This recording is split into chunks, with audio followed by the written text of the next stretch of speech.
Coucou les amis, aujourd'hui on va parler de comment te remettre en priorité dans ta vie.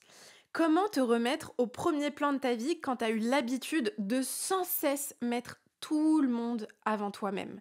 Et si je vous parle de ça, c'est parce que j'ai observé dans ma propre vie à quel point ça a fait une différence que je me remette au centre de moi-même et que j'arrête de prioriser tout le monde avant moi, de me sacrifier pour les autres, de m'éteindre, de m'écraser pour les autres. Ta vie ne sera plus jamais la même à partir du moment où tu apprendras à te mettre en priorité. Pour ceux qui me connaissent pas, je m'appelle Mariam Gaderi, bienvenue sur ma chaîne. Ce qui se passe quand tu as l'habitude de mettre tout le monde en priorité avant toi, c'est que à un niveau inconscient, tu t'es habitué et tu as été conditionné quand tu étais plus jeune à croire que pour survivre, pour recevoir ce dont tu avais besoin, il fallait que tu mettes tes besoins de côté.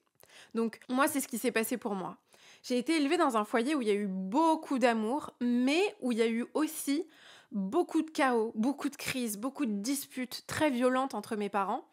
Ce qui fait que très très jeune, j'ai appris à naviguer des situations de crise, à faire en sorte d'apaiser les émotions des uns, les émotions des autres, parce que c'était des disputes tellement violentes que si j'essayais pas de faire quelque chose, j'avais vraiment, littéralement le sentiment que j'étais en danger physique, en danger émotionnel, et qu'il fallait absolument que je réponde à la crise qui était en train de se passer devant moi. Et donc, qu'est-ce qui s'est passé dans mon cerveau?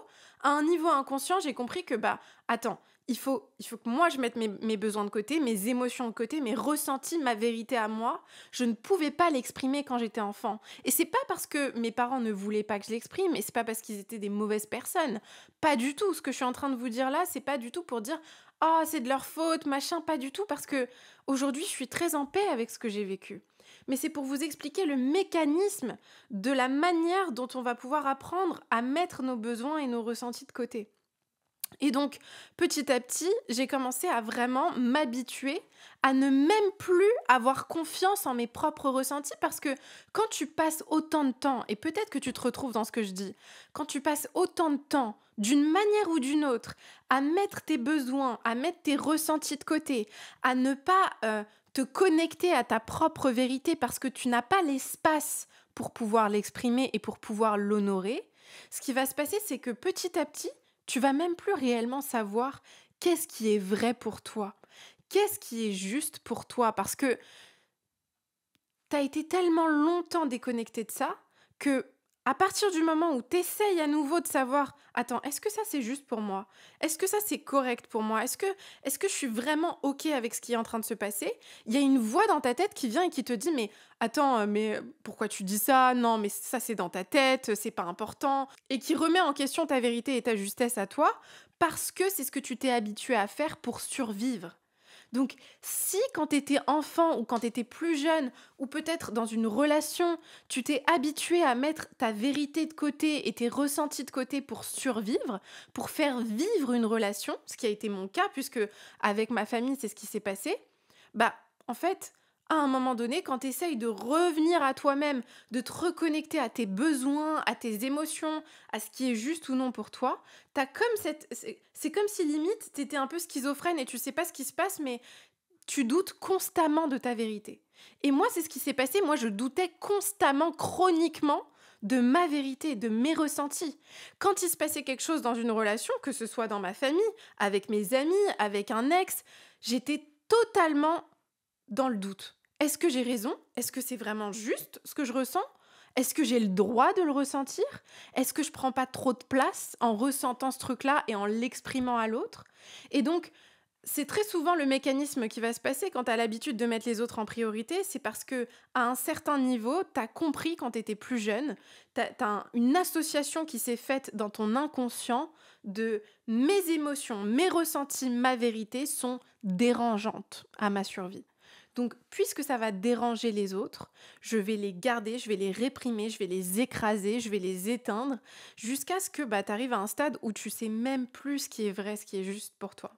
Et c'est tout un apprentissage de la vie, c'est tout un apprentissage avec toi-même, d'apprendre à te reconnecter à ton cœur, d'apprendre à te reconnecter à ton âme et à ton cœur et d'apprendre à te demander, est-ce que ce que je suis en train de ressentir, est-ce que ce que je suis en train de vivre là tout de suite, c'est juste pour moi? Et si je vous parle de ça, c'est parce que moi, là, ces derniers temps, je vis une situation où il y a un schéma qui se répète dans une relation que j'ai dans ma vie. Il y a un schéma qui se répète sans cesse, encore et encore et encore et encore. Et ce que j'avais l'habitude de faire dans le passé, c'est que pour faire vivre la relation, parce que la relation est tellement importante pour moi, j'avais tendance à écraser mes ressentis et écraser ma vérité. Et donc, je manquais de respect à ma vérité parce que c'était plus confortable pour moi d'ignorer ma vérité que de me mettre face à la douleur et à la souffrance de potentiellement perdre la relation. Et donc, aujourd'hui, je suis dans cette phase de ma vie où c'est très douloureux parce que ça me fait mal de me dire que je peux peut-être perdre cette relation. Et en même temps, je ressens une profonde paix à me dire que à partir de maintenant, je vais honorer ce qui est juste pour moi. Et là où dans le passé, j'aurais eu tendance à ignorer cette justesse, cette vérité, aujourd'hui, j'arrive à en être consciente et j'arrive à me donner à moi-même, la confirmation que ce que je ressens est légitime. Là où dans le passé, j'aurais attendu que les autres me comprennent, me valident, qu'ils comprennent ce que je ressentais, qu'ils comprennent ma perspective, ma vision des choses. Aujourd'hui, j'en ai plus besoin. Et aujourd'hui, je suis dans une phase où, pour la première fois depuis très très très longtemps, j'ai besoin de ma propre validation avant celle des autres. Et si tu as l'habitude de mettre sans cesse les autres en priorité avant toi, c'est parce qu'à un niveau inconscient, tu as appris que c'était les autres qui pouvaient te donner cette légitimité, qui pouvaient te donner cette sécurité émotionnelle. Sauf que cette sécurité émotionnelle, si tu n'apprends pas à te créer ta propre sécurité émotionnelle, si tu n'apprends pas à être ton propre refuge, ta propre maison intérieure, tu seras toujours, toujours sans abri. Tu seras comme un SDF malheureusement. Parce que émotionnellement, tu auras sans cesse besoin que les autres te donnent une maison. Et c'est ce qui se passe pour la majorité des gens. La majorité des gens sont des SDF du cœur, des SDF émotionnels. Et c'est ce que moi j'ai été pendant très longtemps. Et encore aujourd'hui, il y a des moments où je me surprends à être comme si j'étais vraiment en insécurité émotionnelle et j'avais besoin qu'on me donne une maison émotionnelle, qu'on me rassure, qu'on me valide, qu'on me dise que tout va bien, que je suis une bonne personne. C'est tellement important de se libérer du besoin d'être une bonne personne dans tes relations, parce que tant que tu as peur d'être vue comme une mauvaise personne aux yeux des autres, tant que tu as peur de perdre l'autre, tant que tu as besoin que l'autre te comprenne, tant que tu as besoin que l'autre change, tu resteras comme un SDF émotionnellement. Tu seras sans cesse dépendant des autres pour qu'ils changent ta vie, pour qu'ils te mettent un toit sur ta tête, pour qu'ils puissent, et attention, je dis ça, vraiment, j'ai un respect énorme pour les personnes sans domicile fixe. C'est vraiment une cause qui me touche énormément, mais c'est juste pour vous donner une image de ce qui se passe émotionnellement à l'intérieur de nous quand on n'apprend pas à devenir notre propre refuge. On n'apprend pas à devenir notre propre maison. On est sans cesse accroché aux autres pour qu'ils puissent nous donner cette sécurité basique et nécessaire dont on a besoin. Donc ce que je veux vous dire aujourd'hui, c'est ça, c'est apprends à devenir ton propre foyer, ta propre maison. Et petit à petit, entraîne-toi, moi c'est ce que j'ai fait, petit à petit, et c'est ce que je continue à faire, hein, entraîne-toi à honorer ta vérité, entraîne-toi à te reconnecter à toi, mets-toi dans le silence. Qu'est-ce que je ressens par rapport à cette situation que je suis en train de vivre? Ok, là il s'est passé ce truc-là, j'ai ressenti un truc dans mon cœur, il y a quelque chose qui n'a pas été très juste pour moi. Qu'est-ce que je ressens par rapport à ça? C'est quoi ma vérité? Et attention, il y a vraiment quelque chose que je veux vous dire, et moi c'est vraiment ce que j'ai appris ces derniers temps dans cette situation que je suis en train de vivre. Il n'y a jamais qu'une seule vérité. C'est pas toi, ta vérité est juste et l'autre, sa vérité est fausse. Tu peux avoir deux vérités contradictoires qui coexistent ensemble. Peut-être que moi, ma vérité face à cette situation, elle est telle qu'elle est. Et peut-être que l'autre personne en face, elle a une autre vérité envers moi. Peut-être qu'elle a d'autres ressentis envers moi. Et ça ne veut pas dire que sa vérité à elle n'est pas juste. Sa vérité à elle est juste pour elle. Et ma vérité à moi est juste pour moi. Et donc le but, c'est pas de renforcer cette idée qu'il y a toujours un rapport de force avec les gens et que bah, c'est soit toi t'as raison, soit l'autre a tort, soit l'autre a raison, soit toi. Non, c'est simplement de se dire quelle est ma vérité à moi? De quoi est-ce que moi j'ai besoin dans cette relation, dans cette situation? Et ose l'exprimer, ose le demander. Ose le dire à voix haute. Arrête de te cacher, arrête de cacher ce que tu ressens parce que tu ne rends service à personne.